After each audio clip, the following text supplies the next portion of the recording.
கொள்ளாதீர்கள். நீங்கள் தனியாக ஒருபோதும் இல்லை. உலகமெல்லாம் உங்களுக்கு எதிராக இருந்தாலும் நீங்கள் தனியாக இல்லை. அவன் உங்களோடு இருக்கிறான்.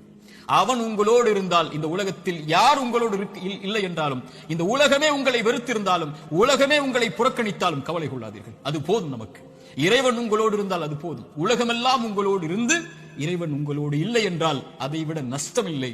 உலகத்தில் எவரும் இல்லாமல் இறைவன் உங்களோடு இருந்தால் அதைவிட இன்பம் இல்லை. நபிமார்கள் உலகம் புறக்கணித்தது நபி நூஹை, ஆனால் நூஹோடு அல்லாஹ் இருந்தான். நபி தாவூதை உலகம் புறக்கணித்தது, அல்லாஹ் அவர்களோடு இருந்தான். நபி யூனுஸை உலகம் புறக்கணித்தது, அவர்கள் செய்த பாவத்திற்காக மன்னிப்பை கேட்டார்கள், அல்லாஹ் அதிலிருந்து அவர்களை பாதுகாத்தான்.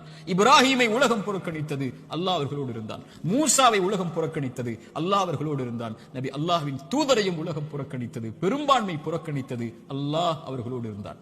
லா தஹ்சன் இன்னல்லாஹ மஅனா. அல்லாஹ்வின் தூதர் அதனால்தான் சொன்னார்கள், கவலை கொள்ளாதீர், அல்லாஹ் நம்மோடு இருக்கிறான்.